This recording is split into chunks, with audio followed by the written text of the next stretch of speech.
unbelievable. It's like we're on your top, I'm with God, don't look back. What they talking about, they talking about none. What they talking about, they talking about none. What they talking about, they talking about none. KBLA Talk 1580. We always talk about something around here, and you're invited into the conversation. 800-920-1580. 800-920-1580 is the number to call. By the way, if you just heard the tail end of my conversation with Adam Mahoney about the climate emergency and why it's impacting black folks more, or if you've missed any of the great conversations that we have around here, you can find them wherever you get your pods. You can get them for free. And you can also find them on our YouTube channel where they live, where we're streaming right now, KBLA 1580 on YouTube. So, if you missed it, you didn't miss it. You can still hear it. And please hit like, support, talk some smack. I'm here for all of that. Excited to bring another new voice, new to me, not new to the world, into the conversation. She leads California Policy Solutions communications practice and gives expert engagement in strategic communication campaigns, advocacy, leadership communication, and much, much more. Katrina Rosseini, welcome. Thank you so much, Dominique. Pleasure to be here with you. Yeah, it's nice to meet you.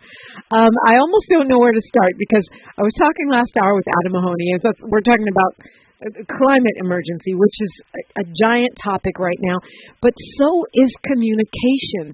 I feel like so many of the crises that we're in and the challenges that we're facing as a nation, as a world, as a state, as women, come down to strategic communications, right?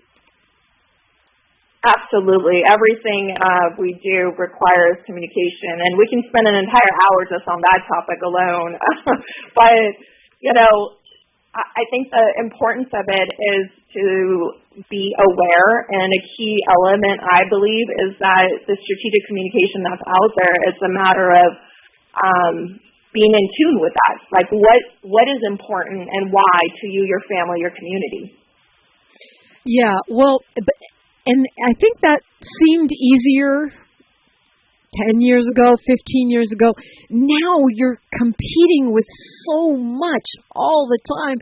It's like we're living in a noise soup. Oh, my gosh, you are so right on that. It's noisy. That's good and bad. It means that we have more information on our access-wise at our fingertips. But then we're also, it feels like we're all walking around with ADD. Our attention is just being pulled left and right and up and down, and you don't know where and we just sometimes need to kind of center ourselves so we don't go crazy, right? So I definitely agree with that, and the noise is out there. It's just a matter of, being present to it. So I think that's an interesting perspective. Yes, we have more information at our fingertips. I don't know if you probably, of course you do, it's your job, and I do, it's my job. But I don't know that we have the media literacy or information literacy to have the advantageous side of all that information. What are your thoughts on that? I think that that's a good point, because I always talk about how people think literacy is, going to school and learning something or getting a degree, or, it's a self-education process, in my opinion.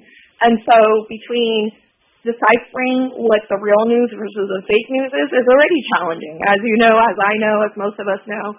I think it's also important to, again, another topic, voter literacy, right? Literacy is applicable almost across the board in most sectors. It's a matter of deciphering, again, between facts versus fiction, which is the noise. Yeah. I think it makes your job harder, right? Because this idea that something can go viral has become almost a North Star. It's like because it's viral, it's true, or because it's viral, it's important, and that there actually is no factual correlation there whatsoever. And more so going forward now and in the future. Now you're adding AI to that, right? Artificial intelligence, because now people are creating images that come across real. Now you got to decipher, where at least in the past, to your point, it was much easier because if there was a picture, you kind of believed it was real, right? Now with artificial intelligence, we got to even question that reality next. So the funny thing is, it's going to get more interesting. I mean, my kid can immediately tell me that's AI, and right. I don't always know. I mean, if there's extra fingers, I'll figure it out. But most of the time, it takes me a minute. I have to image search or Google search and see if this is a fake image. My kid just goes, "Mom, that's AI." Well, okay, so let's not beat ourselves up. Maybe our generation wasn't raised with, technology as much as the younger generation, and they can pick up on things better. But, even AI is going to get better and better. It is getting better and better. And so even the children that are able to point it out will no longer be able to. So just wait. You could turn the tables on your child soon. Well, I don't know if that's a good thing. It's not. In my opinion, it's there's good about it, plenty of good about it, but it's also scary, right? Yeah, I think it is scary, and honestly, I'm hoping that all of us are going to get more sophisticated as the AI gets more sophisticated, and that we'll be able to detect it, but I'm not confident of that. Yeah, I mean, we shall see. I mean, we're coming, I call it the brave new world we've entered into, and it's just going to get more interesting with time. My role really is I do advise, like you mentioned, California Policy Solutions. I also advise other companies, another one, which is the Ascendant Group. And we do a lot of branding and communication work, and I lead one of their divisions. And then the other hat I'm wearing that's relevant to our topic is I'm actually doing research in the area of cybersecurity, nation-state attacks, focusing on critical infrastructure. And so cybersecurity within itself also has so many of these elements you're bringing up, which is being able to decipher between the real attacks and those that are possibly, just noise. And so it's applicable across everything I do. I mean, that's quite a huge portfolio. But it's actually, it is. I mean, I think you need two brains to do all those jobs. But at the same time, I feel like this idea of cybersecurity, I mean, I also am a member of the Screen Actors Guild. You talk about not just securing your computers or your bank accounts, your systems, but also securing your humanity. That sounds dramatic, okay, but I'm talking about my voice. I'm talking about right now, you have Doge accessing healthcare records, social security numbers. I mean, we're talking about the data that comprises the humanity of a person, my voice, my habits, the products that I use. Like this, all of this data is now gold, right? It is gold. It's been gold. They want more of that gold. That's what it comes down to. And data privacy is a really big topic right now. California was on the forefront of it when it passed the California Consumer Privacy Act, which we refer to as the CPA. It provides state residents data privacy protection. So it's the individual's right to be protected when companies are collecting this data that you're talking about. So we're trying to get on the forefront of it from a protection angle, but I always wonder, can we actually keep up, right? Innovation and companies are always looking for opportunities, not necessarily good or bad, not necessarily to exploit, but to add value to their bottom line, right? Of course. And they are a business after all. But there's a fine line between that and my data being used, sold, and or accessed, et cetera. And as that will evolve, there's going to be more of my data. So it's a great question. And like I said, some of these topics within themselves you could talk about for hours, you know? Yeah, no doubt. Is California the only state that has that protection?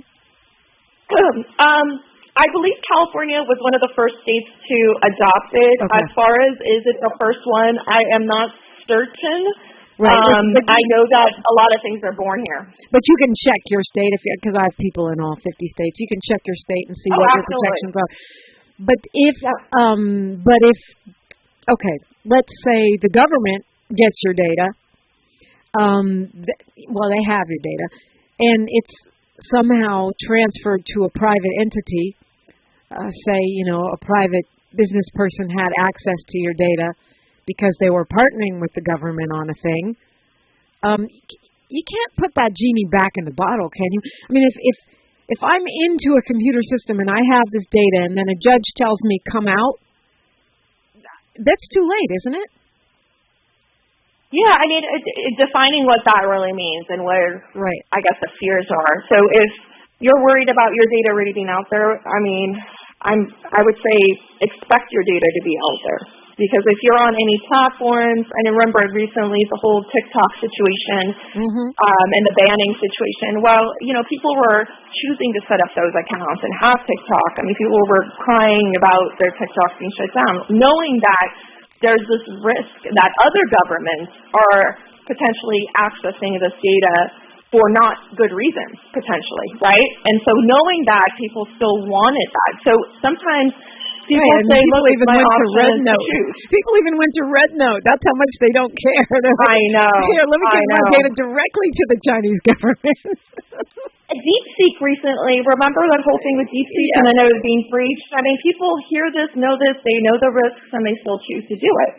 So it's just a matter of, yeah, it's kind of like, no offense, but people have sex without condoms all the time too. DeepSeek, of course, for those not paying attention, is a Chinese artificial intelligence technology company that shook up the industry recently because they've created a pretty cheap and apparently less energy-hungry AI model. Continuing this fascinating conversation with Katrina Rosseini when we come forward on KBLA Talk 1580. A safe place to go loud. A great place for progressive politics. KBLA Talk 1580. The revolution will not be televised. What's up? It is Killer Mike, also known as Michael Render, and I'm encouraging you to listen to more, not less, of Truth Time with Dr. Cornel West and Senator Nina Turner on KBLA Talk 1580. We all hear the radio ads about the IRS. They tell you to be afraid, to be scared, and they try to frighten you into calling. I'm not here to do that. Tax Relief Advocates is different. TRA is here to tell you that if you owe money to the IRS, whether it's $5,000, $50,000, or $500,000, we have a solution. It doesn't matter if you're sitting in your car, at work, or with your kids. No matter where you are, call now. 800-550-9651. Don't lose hope. TRA can eliminate or reduce what you owe to the IRS. Generous programs are now available that can give you a fresh start. Our passion is taxes and helping individuals fix their IRS problems. We have over 1,000 5-star reviews on Google and an A+ with the Better Business Bureau. You don't need to be afraid of the IRS any longer. End your tax nightmare today by visiting us online at TRA.com or call 800-550-9651. That's 800-550-9651. Tax Relief Advocates. Real solutions for real people. Stories are power. The Black Land Lost Narrative Archive Project is an effort to collect, preserve, and amplify stories of Black land loss. It will form an invaluable resource for scholars, authors, historians, educators, storytellers, policymakers, and change agents who wrestle with issues of restitution, reparations, racial inequality and home ownership, and the racial wealth gap. Through documenting stories of Black land loss, the archive will help demonstrate the magnitude of what Black families have lost and will continue the national dialogue to encourage paths to restitution, rebuilding, and healing. Support the Black Land Lost Narrative Archive Project by visiting www.blacklandlost.org or by donating at www.blacklandlost.org/donate. Spread the word to inspire awareness, activism, leadership, and change.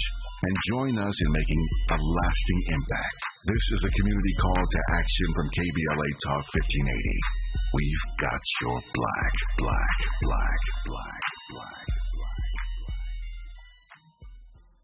We ask seniors how to prevent Medicare scams. My best advice, if you get a phone call, do not talk to the person.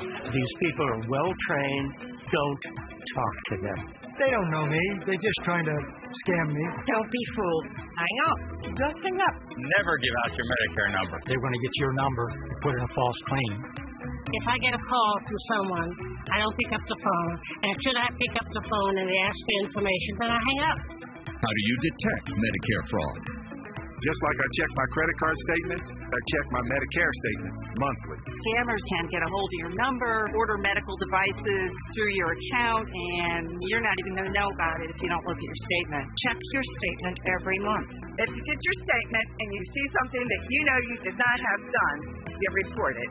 Call your Senior Medicare Patrol. To report Medicare fraud, call the Senior Medicare Patrol at 855-613-7080. Thanks for waking up with Dominique DiPrima on KBLA Talk 1580. Okay, I do appreciate you being here. If you have a question or want to get in the conversation, you can call 800-920-1580 or check in on YouTube at KBLA 1580, where they always got a lot going on in the comments.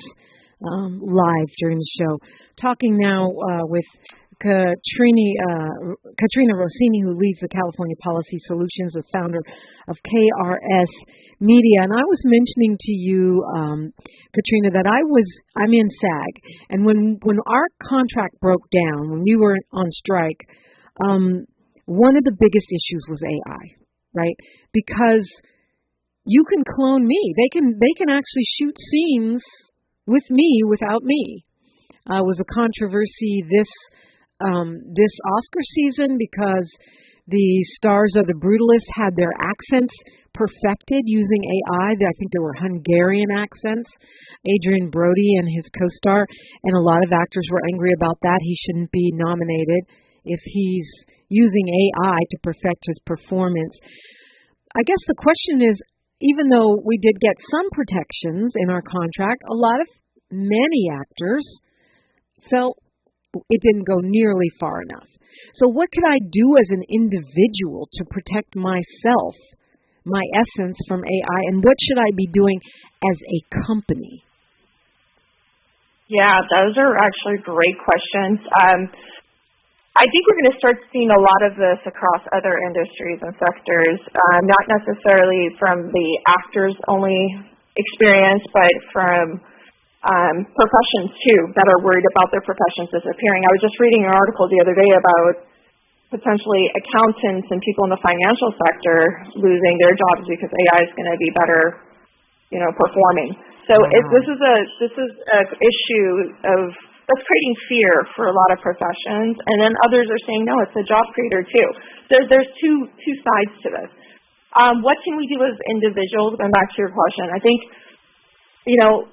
I'm on the more paranoid side. Again, I come from the cybersecurity mentality, right? So you're going to get a biased perspective from me. I'm a believer that if you have children, have parameters, know what they're posting, have control over as much of that. And I know there's a fine line between controlling that part of it and stepping into the no zone with them. But knowing what they're posting, as you know, in the news again, over this past 2 years, I remember reading about a mother who received this call, and she had her daughter on the other line crying for help, and she thought her daughter was kidnapped because I believe her daughter was posting that she's on vacation with her friends or this or that. And so that got her to believe her daughter was kidnapped and that she had to transfer money. So it was a kidnapping situation, but the kid was never actually kidnapped. So for a minute there, the mother thought she had to, pay to get her child out of the situation. I mean, it's like one of those movies we watch, right, where your worst nightmare comes to reality, and this poor mother had to live through that. And all of it was because a deep fake voice that was used. And sadly, I hate to share this and make everybody paranoid on this Tuesday morning, but a lot of those apps are accessible online, and some of them are even free to where people can just download them and create deep fake, whether it's voice and so forth, image. So those things exist. They're only getting more advanced, and I'm just a believer that the more aware we are of the technology and what's out there, when you have children, having discussions with them about it is very important. Setting parameters, what platforms. So if you know, for example, TikTok could be a risk, well, what are they gathering? Why are they gathering it? What could occur from that? Well, if it's not a good thing, do you really want your child on TikTok, right? So that's the responsibility I think we need to have a bigger conversation around as parents, as communities. At the same time, companies, I believe, I'm a big believer in the whole ESG, environmental, social governance element, that companies also on one end should have some sort of responsible mentality when doing, certain things or choosing to do certain things, especially on the corporate side where there are boards that make those ethical decisions. I think that a combination of those two things are needed, and I think companies need to become more progressive in that sense. And they have. I mean, there have been companies like Nike who've taken on ESG big time over the years, and others have followed because trends and when the big guys do it, others do it. Right. I actually have a fun story for you real quick. The area of my passion, which is kind of compares to this ESG stuff, is the fact that when it comes to cybersecurity, do you remember the Energy Star program from years ago where those labels would get put on refrigerators for energy saving? Those were great, right? I mean, people use their purchasing power to purchase environmentally more friendly, money-saving, refrigerators and washers and dishwashers and so forth. Well, that labeling program was very successful.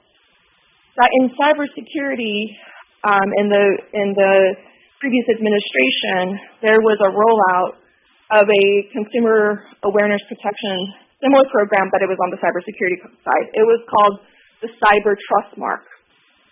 So the Cyber Trust Mark kind of does the same thing. It's giving the purchasing power to the people to choose which devices, and this has to do with smart devices, those that connect to the internet, to be able to purchase devices that meet certain standards of being secure.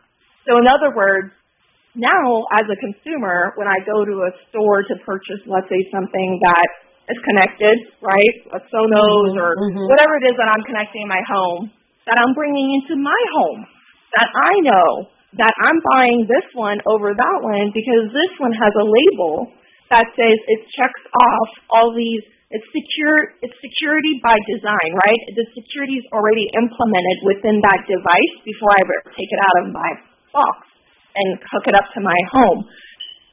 That way I know I'm not keeping any doors open for bad actors or cyber attacks or anyone hacking into my home, right? Keeping my family safe. So to your point, what do we do? There are a lot of things we can do, including build that awareness, as we were talking about earlier, of knowing that these things exist. They are being rolled out this year, supposedly. Let's see what this new administration is going to do about it. But if all goes well, there are multiple companies, including the big ones like Amazon and Google and Samsung, that have already optionally adopted it. So it's not mandated either, which is great. It's an option that these companies can adopt to make sure their devices actually are secure. Because it's a cost to them, right? And these companies have shareholders, so the more they spend on securing these devices, the less potential, profits that go into their companies. And so the consumer needs to push for that, right? We need to purchase the raw products that keep our homes and our families safe. Yeah, it's a great point. And it brings up so many other questions. We only have about 30 seconds till news, traffic, and sports, so I'll throw some of them out there and we'll talk about them on the other side. Are these financial apps safe? Is Zelle and Cash App and the like? Is Wi-Fi safe? Should we be Should we be looking at how when we subscribe to different things, the way they collect our data? What about the apps that we have on our phone? And then this is something I read an article that really intrigued me, was talking about how everyone's freaking out about how AI is going to remove jobs, more jobs than we even know. But what about the jobs that it will create? We got a lot to talk about. Katrina Rosseini is my guest, and we'll get back to it after news, traffic, and sports, only on KBLA Talk 1580. She's reclaiming her time on KBLA Talk 1580. More First Things First with Dominique DiPrima when we come forward. I'm Bree Wood with 4 Things You Should Know with BIN News. President Trump is asking the Supreme Court to block an order to rehire over 16,000 federal workers fired under the Department of Government Efficiency's efforts, which included Elon Musk. A judge ruled the firings are likely unlawful. Jeffrey Goldberg, the Atlantic's editor-in-chief, claims Defense Secretary Pete Hegseth lied about not texting war plans. Goldberg said he received accidental texts detailing Yemen strike plans involving top officials. Hegseth called Goldberg deceitful. Mayor Eric Adams criticized former Governor Andrew Cuomo Monday for mishandling the COVID crisis and vaccine distribution, claiming racial disparities. Cuomo's spokesperson called Adams desperate and an agent of Trump. And jury selection finished Monday for singer Sean Kingston's $1 million fraud trial. Kingston and his mother face grand theft and wire fraud charges in Florida, pleading not guilty. Get BIN News on demand 24/7 on the iHeartRadio app. The Crohn's and Colitis Foundation has been at the forefront of inflammatory bowel disease research and care for over 50 years. Learn more about research, education, and support at Crohn'sColitisFoundation.org. This is the KBLA Sports Minute with Ray Richardson. It was a season-changing moment for the USC women's basketball team and the NCAA women's tournament. USC All-American Juju Watkins fell to the floor Monday night midway through the first quarter, clutching her right knee.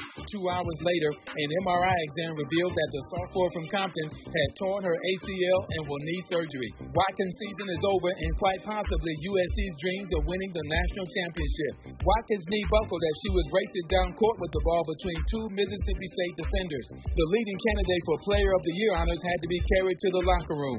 USC won the game to advance to the Sweet 16, but losing Watkins for the rest of the tournament and maybe part of next season is a devastating blow to the USC program and the city of Los Angeles. More on Watkins later today in my afternoon sports minute.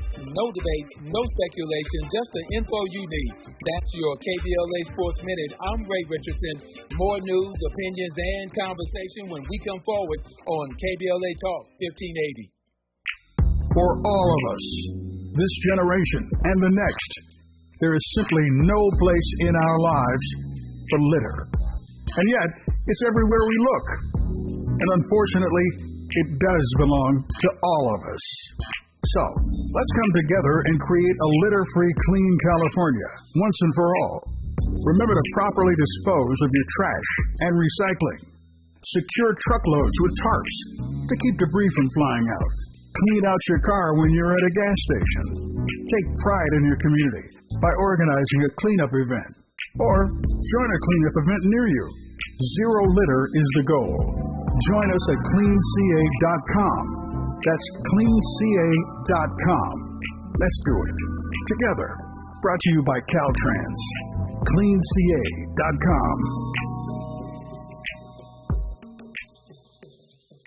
At Exquisite Family Mortuary, we know how overwhelming it can be planning a meaningful farewell for your loved one. Secure your peace of mind by calling Charlotte White at 323-577-5562. That's Charlotte White at 323-577-5562. From traditional funeral services to memorials to direct cremation, pre-needs, and more. Call Charlotte White at Exquisite Family Mortuary for Southern hospitality in Southern California. That's Charlotte White at 323-577-5562. Exquisite Family Mortuary is located nearby in Inglewood, California. Exquisite Family Mortuary, where your loved one becomes our loved one. Stories are power. The Black Land Lost Narrative Archive Project is an effort to collect, preserve, and amplify stories of Black land loss.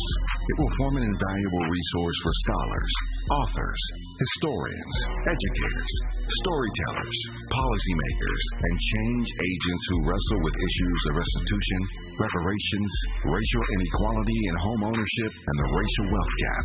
Through documenting stories of Black land loss, the archive will help demonstrate the magnitude of what Black families have lost and will continue the national dialogue to encourage paths to restitution, rebuilding, and healing. Support the Black Land Loss Narrative Archive Project by visiting www.blacklandloss.org or by donating at www.blacklandloss.org/donate. Spread the word to inspire awareness, activism, leadership, and change. And join us in making a lasting impact. This is a community call to action from KBLA Talk 1580. We've got your black. Find a righteous range, and don't be afraid to say what you see. We're KBLA Talk 1580. Indeed, we are, and we are talking with Katrina Rosseini. Ma'am, this conversation is bringing up a lot of interesting questions. And like you said, any one of them could actually be an entire hour. So we're going to use the time that we have wisely. Ms. Rosseini leads California Policy Solutions. She's the founder of KRS Media. During News, Traffic, and Sports, Miles reminded me of a story that made my head explode on yesterday, which is that 23andMe has gone bankrupt. They're going bankrupt. It's a genetic testing service. They're looking at possibly selling people's DNA, their genetic material. The actual Attorney General for the state of California put out an advisory about that yesterday, telling people to delete their data. This is an extreme example of what we're talking about, right? Yes, and it's timely, too. It's funny you bring this up because I was actually thinking about it as soon as I heard about the news. I've done 23andMe myself, and I was like, well, what's going to happen? The first thing that went to my head, what's going to happen to my data? Right. And by the way, I did 23andMe way before I ever got into cybersecurity. I think today if I were to say, would I have done 23andMe? Questionable. There's pros and cons in it, obviously, but this is one of my biggest fears. What's going to happen to my data? So I think between the Attorney General getting involved and the whole situation, it's gonna be interesting to keep a close attention or close eye to this because it's one of its first of its kind, right, situation where a company at this caliber that we entrusted our personal health information, our personal information, our PII, et cetera, to a company that it's not a cybersecurity attack, right? It's not like it was hacked, but they're going to sell it to a company. We don't know who that company is, and then we're being advised by the government, right, the Attorney General, to delete it. So I can tell you firsthand, I'm about to go delete mine. Yeah. So, I mean, you don't want to leave it up to the what ifs. I'm a believer of controlling that. OAG.ca.gov, by the way, if you have data in there, they have the instructions on how to delete it. OAG for Office of the Attorney General.ca.gov. Are government officials doing enough to protect consumers when it comes to our data, when it comes to AI? So that's an interesting point. I think there's a lot of hype and a lot of conversations, especially in California, when it comes to AI laws and policies. And everybody is excited about it. I mean, I can tell you, I think in 2024, there are roughly about 17 bills, and I could be off by a few here and there, but roughly 17 bills that have to do with AI, and it just keeps going. And I think that we're going to see more and more. Are they doing enough? I mean, innovation is a great thing. This country is known for it. I'm a couple hours away from Silicon Valley. We don't want to, on one end, get in front of that. And remember, we're in an administration now that is all about the competitive markets, right? So I think that regulation has been a hot topic for a really long time when it comes to the corporate side and when it comes to technology. And I think that with this administration, we're going to see less of the regulation. And at the federal level, and then at the state levels, though, and actually with this administration, I think they're anticipating, especially on the cybersecurity side, for states to take on their own decisions on how to protect their critical infrastructure, the essential systems and so forth. But on the AI side, states are obviously rolling out more bills, and legislators are hearing their constituents that have concerns around this, and they're trying to keep up with it. I think it's not about the number of policies and bills that we have out there. I think it's the quality, right? It's bringing the experts, domain experts, and those on the private sector side to the table and creating almost like a public-private partnership amongst conversations, like a committee, right, to be able to have these legislators who are not domain experts. Remember, our legislators who we vote for them. We put them in office. And so if we're putting those people in office, remember, they're making these big decisions for us. So next time you're going to vote for someone, maybe Google their name and see what their background is. Do they have innovation, technology understanding? Do they have their thumb on the pulse? I mean, no. Jump on the hype and trends, right? Most of them don't. I mean, I think that the lawmakers don't even understand the technology that they're trying to regulate. I mean, remember when Mark Zuckerberg was talking to congressional leaders or whatever, the Senate or whatever it was a few years back, and they were asking questions. I mean, it was a joke. The kind of questions that they were asking were so silly to somebody like, Mark Zuckerberg, and he was like, really? Do you even know how the internet works? So it's like we have people making policies in areas, and I'm not saying all of policymakers. There are some great ones out there, of course, but let's make the choice of who we put into office, because they are going to impact us. Look, with AI alone, what that could mean. So, but I mean, also check know how alone, ain't it? Because you have Elon Musk up here, who presumably knows a thing or two.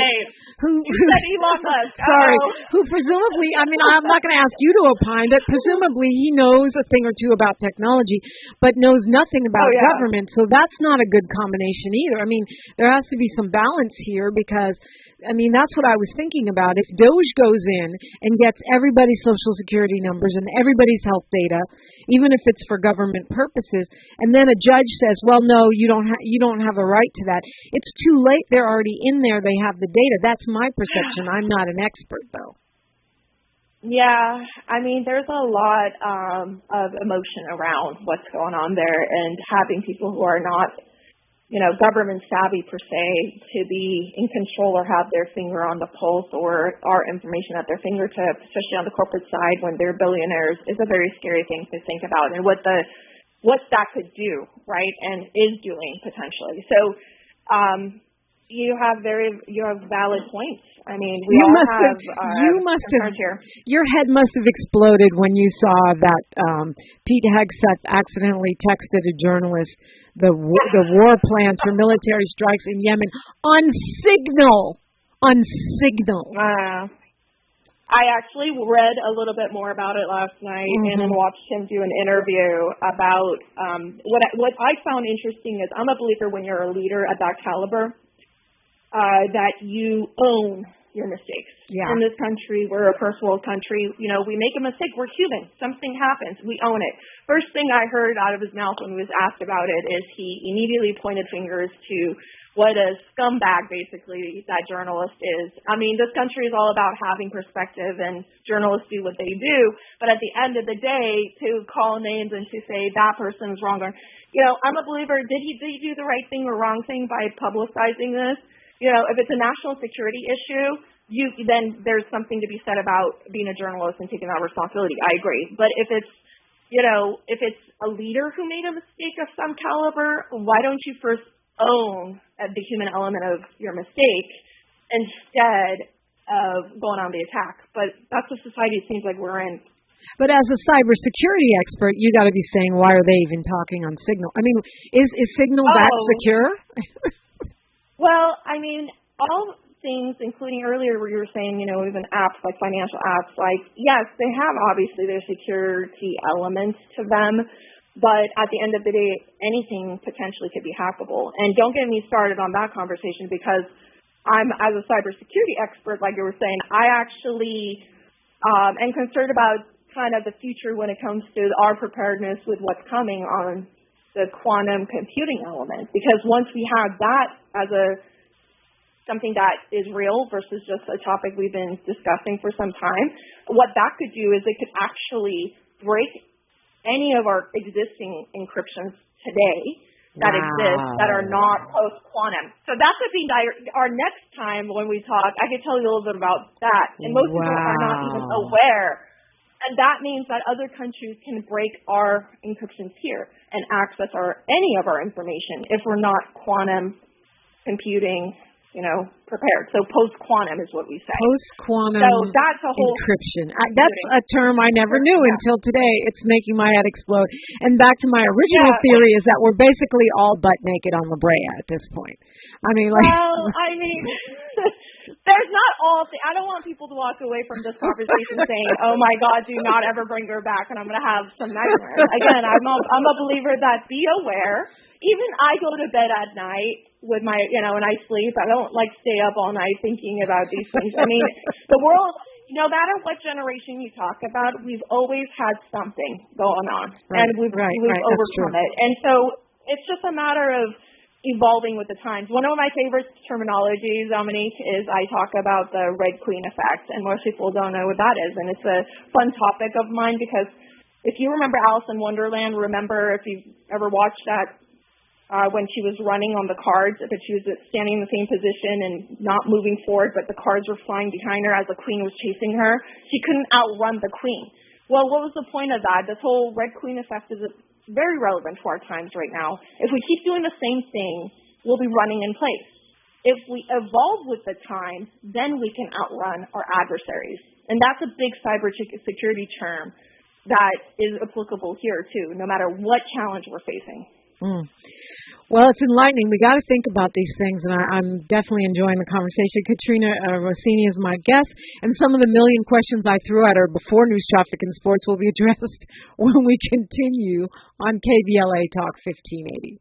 More of First Things First with Dominique DiPrima when we come forward. Oh, no. Stomach issues again? Stomach issues? Who are you? Your pancreas. I could be the real reason for your diarrhea, gas, bloating, stomach pain, or loose oily stools. I thought it was my stomach. People often do, but any of these symptoms could mean having a condition called exocrine pancreatic insufficiency, or EPI. With EPI, the pancreas doesn't release enough enzymes to break down food, but EPI is manageable. Use the symptom checker on identifyepi.com and speak with your doctor. That's identifyepi.com. Sponsored by AbbVie. Wesley Financial Group is not a law firm. Are you a victim of the timeshare trap and think there's no way out? I'm Chuck McDowell, founder of Wesley Financial Group, the original timeshare cancellation expert. And I'm here to tell you that there is a way out. All you need to do is give my office a call. I will send you a timeshare exit information kit absolutely free, explaining how the timeshare industry works and your options for cancellation. Call Wesley now for your free info kit. Call 800-335-2299. That's 800-335-2299. We ask seniors how to prevent Medicare scams. My best advice, if you get a phone call, do not talk to the person. These people are well trained. Don't talk to them. They don't know me. They're just trying to scam me. Don't be fooled. Hang up. Just hang up. Never give out your Medicare number. They want to get your number and put in a false claim. If I get a call from someone, I don't pick up the phone. And should I pick up the phone and they ask me information, then I hang up. How do you detect Medicare fraud? Just like I check my credit card statements, I check my Medicare statements monthly. Scammers can get a hold of your number, order medical devices through your account, and you're not even going to know about it if you don't look at your statement. Check your statement every month. If you get your statement and you see something that you know you did not have done, you report it. Call your senior Medicare patrol. To report Medicare fraud, call the Senior Medicare Patrol at 855-613-7080. KBLA Talk 1580. We've got a lot to KBLA Talk 1580 is committed to self-care and community well-being.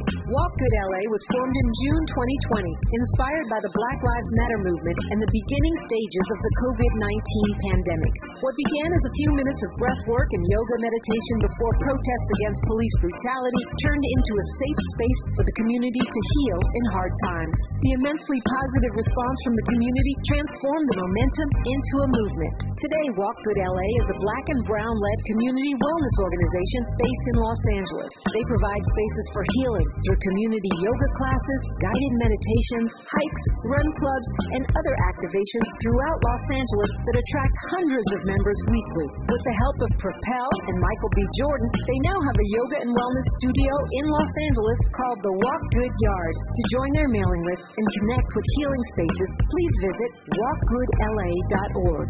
That's walkgoodla.org. Or find them on Instagram at walkgoodla. This is a community call to action, a community call to healing from KBLA Talk 1580. The conversation continues right now with Dominique DiPrima on First Things First. She's got a lot of jobs, a lot of things on her plate. She is the only woman on the board of directors for St. Rose Hospital. She's a founder of KRS Media, a lifetime member of the National Association of Women Business Owners, and so much more. But we're talking the future of AI and privacy protections right now, and maybe we can do a speed round because there's no way I'm going to get to all these questions, or you may just have to come back. But I'd love to. Okay, great. It's really fun to talk to you. So I threw out some real basic stuff, and some of it is coming up in the YouTube chat. The financial apps, the Zells, the Cash Apps, the Venmos, secure? Should we run for our lives? What do you say? Well, all types of apps have their own level of security. My recommendation for that is obviously carefully review the terms of the app and make sure that you talk to, which nobody does, right? Which nobody. But again, information is key, right? So you have access to do so, and it's on you if you don't, and then get put in a situation. So I'm a believer of responsibility. And then I think the main points there for me are, consumer awareness. Just be aware of what do they do. And it doesn't mean you could be with the most secure app that's doing everything right, whether it's a financial app or another app that has your information, but it doesn't mean it's not hackable. Right. Everything has a risk of getting hacked. If that's your concern at the end of the day, make sure when you do set up your accounts, you do multi-factor authentication, which we all know as that annoying two-step approach. Take that step and go into your security section of all your accounts, whether it's your apps, also your social media platforms, your banks, absolutely your bank accounts, and to make sure you have set up multi-factor authentication. And it's an easy way to do that by logging on and going into your privacy settings and setting it up. And what that means is anytime somebody logs into your account from anywhere, it's going to send you a message on your phone where you have to take that code it sends you and put it in and respond with it in order to get into your account. I've been in the situation where that occurred to me, a few years back, where it pinged me. My phone said, here's the code to get into your account. And it wasn't me. So right there, I knew that somebody was going to try to break into my account, and I went in and changed my password. And I wouldn't have known that without it. What about Wi-Fi? I mean, you said no matter what great things the app is doing, it's hackable. Public Wi-Fi in general. Yeah, so you want to keep this short, right, Dominique? So I laugh at this because Wi-Fi, anything connected to the internet is vulnerable.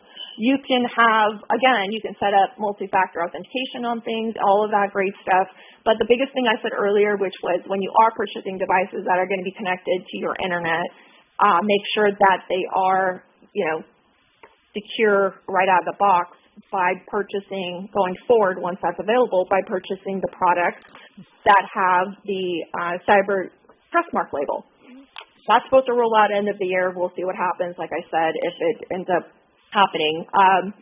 And then as far as your Wi-Fi, make sure your Wi-Fi is secure as well. Firewalls and all these other things that you can do to make sure it's on private. The passwords have been updated. Who you give your password to. Let's say someone has family, friends, whatever comes over. You give your password to them. Well, when they leave, I'm a believer of changing your password once in a while. Mm-hmm. So update your password, change it, so nobody has it on their phone in case they get hacked. Then you're not at risk of what we call, in a sense, a supply chain attack in the corporate world, which somebody else can get hacked. But if your information's on theirs or connected to theirs, there's a risk that you can too. And what about every app is collecting data on us, right? Every app. Yeah, I want to say that most apps, every app is. What they do with it could differ. Right. So, again, back to those terms of service and doing our due diligence. Yes, yes. What about the cloud? I mean, if stuff is in the cloud, doesn't that mean it's hackable without your device? Yeah, no, the cloud is absolutely another vulnerability, and it's actually many companies are out there that are all about secure clouds, and a lot of companies are shifting in that direction, which is needed. So that's another really big topic that's important. But again, even with who you choose to, do your research, decide who you're going to use as your cloud. And if it's a cloud service you are using, make sure your password's updated. Anywhere you can do multi-factor authentication, do it. And be careful with who you share your passwords to. I think the biggest thing here, Dominique, outside of our vulnerable kind of device spaces, which is my specialization and my research, is making sure that devices that are connected within like the energy world and utility companies, my research is within that, where I'm focusing on that those critical infrastructures are safeguarded against any type of major attack that could shut our grids down and cause havoc in our country. So I'm on the other side of this, where I'm about protecting our country. So even though I'm on the grander scale of this, we need to protect our homes and ourselves in order for our country as a whole to be protected. We are our own biggest weak link. I don't stay up at night worrying about it either, but if I was going to, that's the thing that would keep me up. I feel like our water, our electricity, our power, even our internet systems are so out there naked and vulnerable. They are, and actually coming in from, I'm about to finish my doctorate in cybersecurity and engineering, focusing on cybersecurity on this research, where I am spending a lot of time assessing how vulnerable we really are when it comes to our water, our energy, our utilities, all of that. And we are vulnerable. And that part of California policy that I live in California. That's why I keep talking about California. I'm familiar with other states' laws around this too. So where my concern is, fires happen, natural man-made disasters unfortunately happen. They happen, and more and more of those are happening. What about the actual attacks that happen that are intentional to shut us down? It's going to cause so much havoc and so much destruction. Are we really prepared for that? And my answer is no, we're not. And that is a very scary thing when you're researching this space and seeing where the vulnerabilities are, and then at the same time, that there's 17 plus policies and bills happening over at the Capitol last year, but there isn't one critical infrastructure cybersecurity bill to be found. That's crazy. Can we get there? Can we get there, Katrina Rosseini? Is it doable? It seems I want to get pretty there. Urgent. I want to get there. It is very urgent. It is very timely. We've needed it. Some bills have come and gone, and they didn't pass for different reasons. I think between the awareness with our legislators, I think with understanding, we have some major ports, for example, in the state where I think the 10 most major ports are here in California, and from that, I think 40% of our imports and so forth are happening at these ports. That's a big deal, right? So that makes us a very vulnerable target. So I think that, can we get there? Yes, but we need to work on getting there now and not follow the trend and hype of just AI for the future through the fears. We need to address the things that are problematic. Let's not chase the shiny things. So I would love to sit with these legislators and be a domain expert with them and explain what things should be done, and hopefully my research will get there. Well, Katrina Rosseini, some of them listen to the show, so hopefully they're listening to you, and I appreciate the conversation. I hope you'll come back again. Yeah, absolutely. Looking forward to it. There's so many more topics I'm looking forward to talking about, including one of my favorites is the fact that diversity, especially in the Black and African American communities within cybersecurity, is on the rise right now. All right. And on a positive note, I love that. Thank you so much for spending the hour with me. I appreciate you. Absolutely. Excited to be here. Thank you.